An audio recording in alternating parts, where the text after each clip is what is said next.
This is Future Fork, a show that explores the world of food and the decisions we can make today that will shape our future.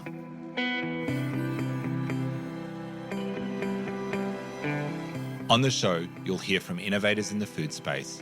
We'll have disruptive conversations with people from around the globe who are taking the lead on topics like food sustainability, ending world hunger, food security, and so much more. I'm your host, Paul Newnham.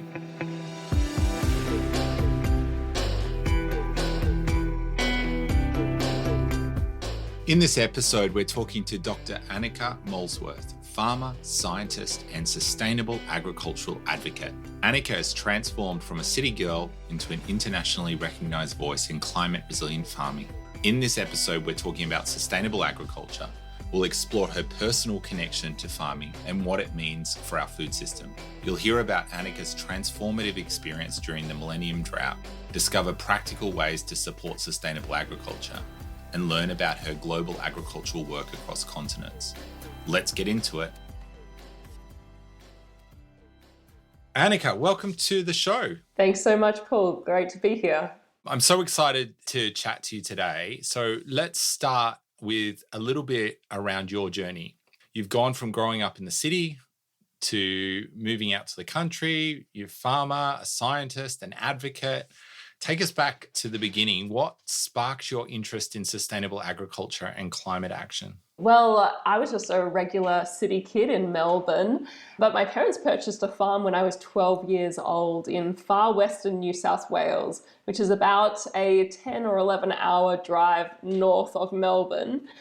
And it is a starkly beautiful part of the country. It's, horizons as far as you can see. It's red sand, arid country, blue skies pretty much every day of the year. And as a kid, I was just blown away. Kangaroos and emus in the paddock, these amazing reptiles scuttling over the rocky ranges, horses. It was just an amazing playground for a kid to fall in love with. But the thing was, my parents purchased in the year 2000, which was the start of a decade-long Millennium Drought here in Australia, which hit so much of the country. And for about 10 years, we had little to no rainfall. So we had come to this farm, amazing, talk about all the opportunities, all the things we would do here, and the rain stopped falling for 10 years, pretty much. So it was a very steep learning curve. And that was really when my eyes were open to two things, really: how closely humans depend on a healthy environment, because when the environment starts to suffer, people were leaving the community, there was stress and worry building, businesses weren't succeeding. Really had a great toll on me, on my family, on the local community. It was also a time, those teenage years, where I started to hear this term climate change, and Al Gore's Inconvenient Truth came out, and I watched that film and I went, wow, it was the penny dropping for me. So this drought that I was witnessing, they're likely to become longer, more intense, due to the way that people are interacting with the world. And so that really set me on this course, a learning journey, to be honest, where I wanted to know everything I possibly could about how climate change is impacting the planet, how farmers are looking after the land and animals, and what we can do now to make sure that we have a beautiful, healthy future going forward. And so that's an amazing journey and story. So as you saw that drought, this Millennium Drought, how did that really kind of bring to life the climate challenge? Because, we hear about this, and yet then we see the ever-changing kind of climate, and there's so many different ways for us to kind of understand that. So what was the thing that made that really rub for you, and what really brought that into harsh reality for you to kind of drive and change your trajectory? Yeah, well, the drought was very confronting, to be honest, because when we first came to the farm, there was beautiful green trees, there were ducks on the dam, there was all this wildlife. And then over the seasons, as the rain didn't fall and that became years, the emus and kangaroos, they just disappeared. And the paddocks were silent, like there were no birds anymore singing. And the vegetation just shriveled up and died. And then there were these dust storms. And these dust storms that were like monsters that you see building on the horizon. You know, the skyline just turns orange and then red, and this deep burgundy color as it just comes closer, and it just engulfs the whole sky, the whole horizon. And then suddenly it's upon you and you can't go outside in a dust storm. You know, it is just dense sand just whipping against the building. You would have to hold a cloth to your face so you could actually breathe outside. And it is just, you know, the most alarming experience. And these dust storms started happening during the peak of the drought almost on a weekly basis. It was really frightening, I guess, as a kid, because you don't really know, like, you know, what is going on? Like, this place that we had arrived of and, you know, had so much hope for was changed before my eyes. And what is the future? When will this end? And with a drought, you don't know when it is going to end. It's not an immediate, hard-hitting extreme weather event. A drought, you don't know if it's going to end next week, next year, in 5 years' time. And it's this unknowing that just constantly erodes at your spirit. It's a really hard event to go through. The anxiety that creates around that unknown must be, quite overwhelming. So as you've kind of developed and continued on as a scientist, how does the science kind of marry up with that emotion? Because you've got a very emotional story and connection of feeling and seeing the change to the land. From a science perspective, how did that kind of add another dimension to this? Well, having the farm, I dreamed of being a farmer. I wanted to produce food for the community. I thought, you know, what an honor it is to grow food that goes to feed and nourish bodies and sustain communities. You know, what an honorable job. And so there was never any doubt that I wanted to be in the agricultural sector, you know, working with animals, outdoors, exploring the land and growing food.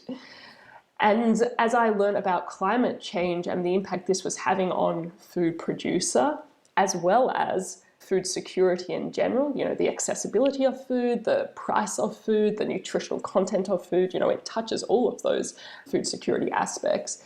I just thought, oh my gosh, like there's no greater issue of our age than climate change and how it impacts the food system. And what am I going to do about that?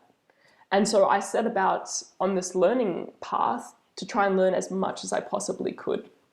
So I went to university and I studied agriculture and agribusiness, and I just devoured every topic that had climate as an aspect of that and how climate was impacting. And you know, I did a bachelor and then a master's and then a PhD because I'm a sucker for punishment, and just learnt, you know, the more you know, the more you realize you don't know.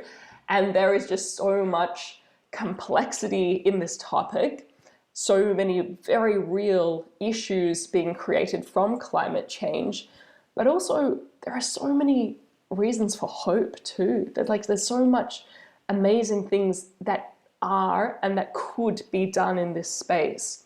And so that's when I really fell into the world of more advocacy and communication was, well, how do we supercharge those solutions? How do we actually get these ideas that will transform how we're living on the planet out there so that we actually do have a beautiful planet forever after?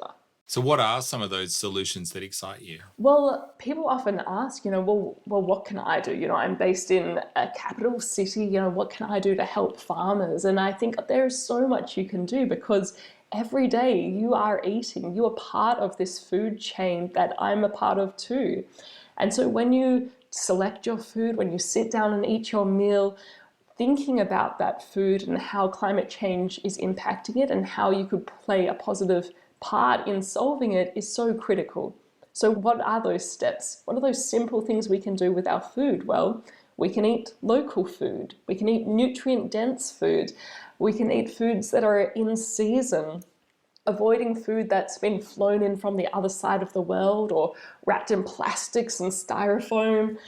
We can pay a fair price for food so that farmers have the financial resources to change, to install better irrigation practices or make sure that they've got the best welfare for their livestock. Farmers need those financial resources, and that comes from the consumer paying a fair price for food. And obviously not wasting food, which is a huge issue, especially here in Australia, where we throw out 1 in 4 or 5 supermarket bags of shopping. It's just crazy the amount of food that we do waste. But if we eat responsibly, we actually cut down on so much greenhouse gas emission that it makes a real difference. And they're just simple steps that everyone can take every single day. Absolutely. And I love how practical that is. And it connects. I mean, a lot of people are aware of the challenge for farmers, but they often feel powerless to know what to do. And there's a series of choices that you're laying out there that people can make that can have real impacts. So that's really critical. I mean, your work has taken you across the globe. As you've traveled and seen different things around the world, what are some of the insights that you can bring from some of the international agricultural development projects you've seen? Yeah, so people often think, well, what does an arid zone sheep and goat farmer have to do with a farmer in Laos growing rice paddies or a farmer in Afghanistan growing tomato crops? Well, there is so much that we have in common because farmers, we live and work so closely with the natural environment. We are some of the first people to feel the true impacts of climate change. We are working with the soil, we're working with the water resources, we're working with the biodiversity that creates that ecosystem. We are in often rural and remote places which often struggle to have goods and services that many of our urban counterparts have easy access to. And we're all noticing the changes in seasons, in pests and diseases that are impacting our crops and livestock. We're noticing rainfall staying away longer and then coming down in torrential pours. We're noticing droughts extending, more wildfires occurring. So farmers right around the world are experiencing the greater frequency of extreme weather events. But every farmer I speak to, whether it's in Nigeria or New Zealand or here in Australia, they have such a spirit of determination of, yes, there's a problem and I'm going to blow my boots and go outside and tackle it. And this problem, climate change, is bigger and it's different from what I've experienced before, but I'm going to tackle it as we always have in the farming community, by looking at it directly in the eye, by learning, by testing and trialing, by speaking with my farming colleagues nearby or around the world. And we're going to work together to help solve this problem because we're all in this business of growing food to feed our communities, to nourish bodies. And we do that because we have a great sense of love and pride in being food producers. And so working together, having these courageous conversations, they really are. It's just the most inspiring community to be a part of. And, that's why I love working with farmers. Absolutely. So tell us a little bit about some of that work. So Farmers for Climate Action is a group that you've been actively involved in. Talk to us a little bit about how your engagement came about, what that is, and what you've been focused on. Sure thing. So about 10 years ago, a group of around 30 farmers got together in the Blue Mountains and we had this conversation around climate change. And at that point in time, there was this narrative in the media saying, farmers dismiss climate change and they're all, they don't believe in it. And that was often repeated by people in politics. Federal politicians were saying, the science is still out and we can't do anything anyway because it will hurt the farmers. And this group that got together in the Blue Mountains just thought, enough is enough. Like, we cannot be being used as a scapegoat, our industry, as to why some people don't want to do something on climate change. And so we thought, well, what can we do? Well, firstly, let's get ourselves educated and let's bring world-leading experts in agriculture and climate and environment out to the regions and help inform us how climate change is impacting the environment and ecosystems that we're working with in these regions. How do we adapt? How do we reduce emissions? We also then set about training farmers to be able to tell their stories, to mainstream press especially. So we gave media training to so many farmers so they could speak to radio and TV, to write letters to their editor, to make sure that people in the cities were actually hearing from real Australian farmers and not just someone in Canberra pretending to represent farmers and their views. And then we've also been working very closely with industry bodies and obviously politicians to make sure that we've got those strategies in place to reduce emissions and benefit rural communities. So it's very much a multi-pronged process of supporting the farming community, making sure that they have the capacity to do what they do best, which is produce food and look after the environment, but make sure people and politicians and industry leaders understand that climate impacting our food and farming system is a huge and real and pressing issue that we need to tackle, and we need to tackle it together. Amazing. And so that work's obviously continuing, and it's great to see farmers' voices coming right to the fore. And one of the ways in which you've done that is through writing a book. And so our Sunburnt Country came out, it was 2 years ago now? Yeah, I think that nearly 3 years ago, yes. It's moving very fast. I was thinking, is it 1 year? But then I was like, no, time flies. But tell us a little bit about the book. And obviously, if people are listening to this, they can check it out online, and we'll put some links on where to get it to dive more into your story. But tell us a little bit about the book. So I was looking for this book. I was, going to libraries, I was searching online, I want to read something about farming and food systems and climate that is hopeful and optimistic and gives me, motivation and ideas. And I looked and looked, I just couldn't find the book that I was after. I also love writing. Like, since a kid, have always kept notebooks of ideas and quotes and, jotted down thoughts of, one day I will sit down and I'll write a book and, this is what I'll include in it. I was very, very lucky to be approached by a publisher at the start of COVID who said, if you've ever thought of writing a book, let us know. And I almost fell off my seat and said, yes, I have thought of writing a book, and yes, I would love to do that. And so during that quiet period where we were all, housebound, I sat at the computer and I wrote and I interviewed people via Zoom in Australia and around the world, and I gathered their stories and I put them together in what I hope is, this informative and optimistic narrative, talking about this is how climate change is impacting the food and farming system. This is the very real impacts of droughts and heat waves and bushfires and pests and diseases.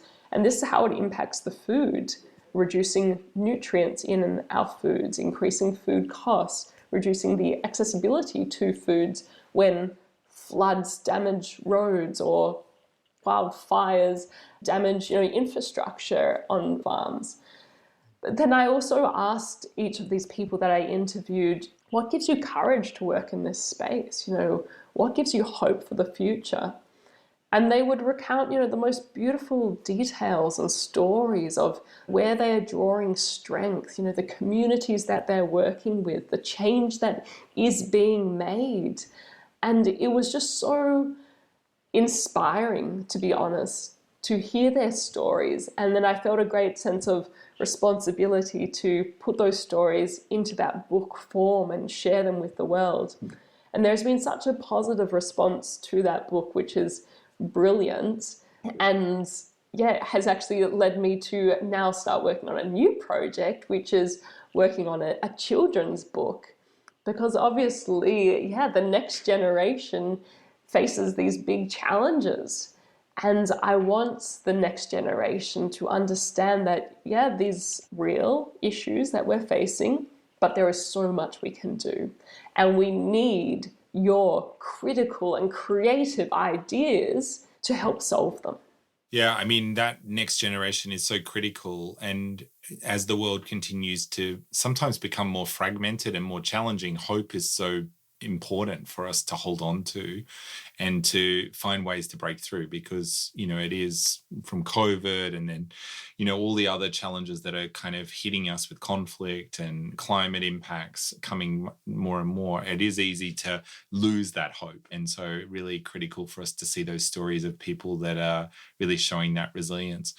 Earth Day is coming up, and the theme of Earth Day 2025 is Power Our Planet, and it's inviting people to around the globe to unite behind renewable energy and to really think about how they increase the renewables in the sector. And obviously in farming, energy is critical and it's a key component, but also you're working on food.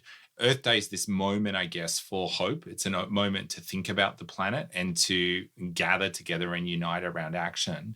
What do you think days like this, and how do you see those days playing a role, particularly as a farmer? I love this theme for Earth Day because here in Australia, we are the sunniest and one of the windiest continents on Earth. So there is so much potential for us to be running our homes, our farms, our businesses off solar energy, off wind energy.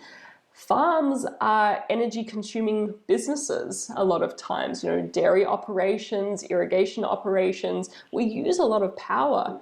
And if we can be harnessing that energy from the sun or from the wind, we are producing food that is clean and green and no emissions. And that is a beautiful story to share.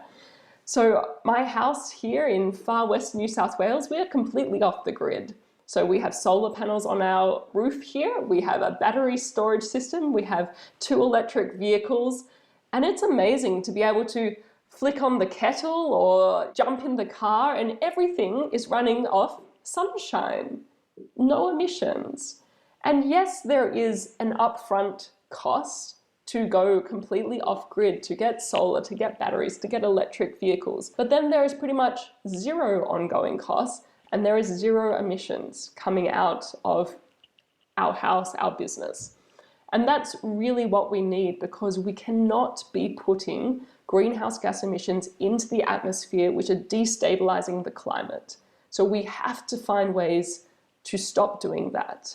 And using renewable energies is such a critical piece in solving climate change. Yeah. And I mean, it's also for remote communities, like living off grid. These solutions also enable access. They enable connection, internet, all of these kinds of things can come from harnessing the things that are on our planet already without having to kind of create more emissions, as you're saying. And so it's great to be able to see. Yeah, I think so many people think, you live off grid, you must be living in a cave, disconnected from the society. And I think really not. I'm, working with people online around the world every single day. I've got robots in water tanks. I've got, robots in my house doing amazing things. Like the tech, the science that is out there is incredible. And running off sunshine is just a no-brainer. I mean, we're in 2025. Like, why are we still digging up dinosaurs for our energy? I mean, it's crazy and it's doing serious harm to our planet, to our human health, to future generations. And we've just got to stop doing that. And so, as a farmer, you're obviously looking at these kinds of solutions and you're looking at how do they help you be more efficient, more effective, but also limit the impact. What else is happening on your farm that you're super proud of and that you want people to know about? Yeah, so, I think this off-grid house, which we've been building for the last year or so, and we've only recently moved in at the end of last year, is something that I'm really proud of and something that I'm consciously wanting to showcase more of, because, for too long, we've turned our noses up to electric vehicles and, that will never work in Australia and, long distance as well.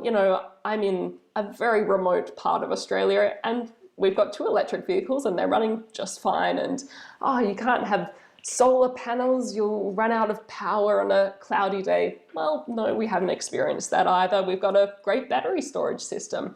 And so debunking all these myths that are out there and actually saying you can reduce emissions and there are ways to do it. And, if you look for different solutions, there is so much that can be done out there. There is an abundance of solutions out there and you don't have to do it all. I mean, I can't ride public transport, but maybe someone else can.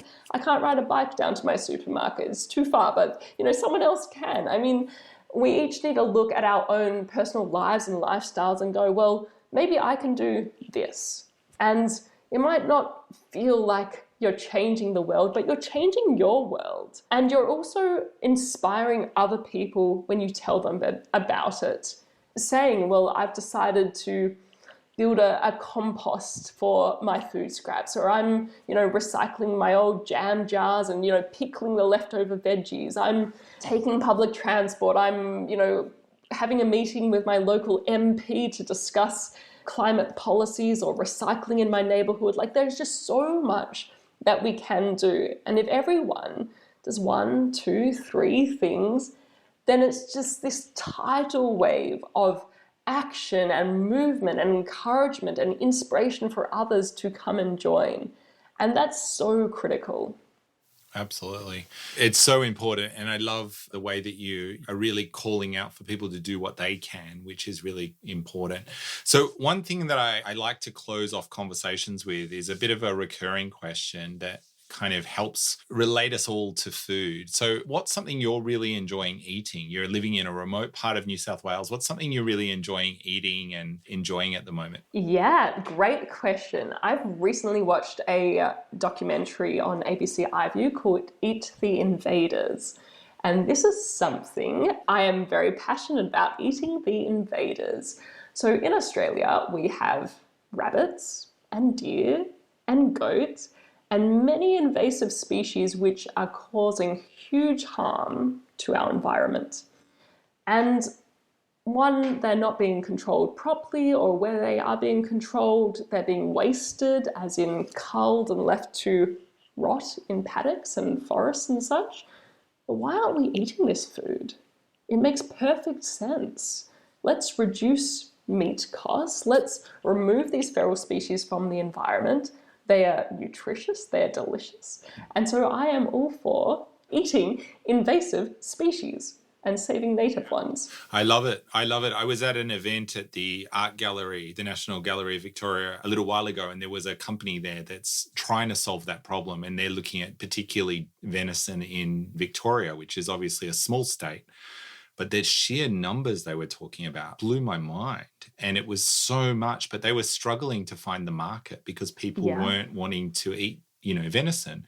Yet overseas, people see this as a specialty meat, it's super lean. But there was this whole conversation, and they were looking at animal food because that was the only way. But it's helping the farmers because they cause huge destruction. They eat environments for native species and everything. So yeah, I think that's a really interesting. Eat the invaders. There you go. That's a good takeaway. Yeah, and watch the documentary. It is fantastic. Amazing. Yeah, no, so important. Those unintended consequences that somebody thought bringing rabbits to Australia was a good idea back in the day, and not so much. Not so much. Well, thank you so much for joining us on the show. It's great to hear about your work and the passion and the hope. And if you haven't, make sure you check out our Sunburnt Country, which is a great read and you can get online or at any bookstore. Thank you for joining us. Thank you so much, Paul.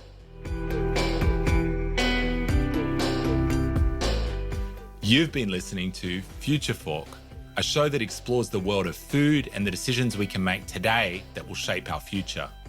Future Fork is produced by Disruptive Consulting Solutions and supports the SDG2 Advocacy Hub. For more info, head to the website futureforkpodcast.com.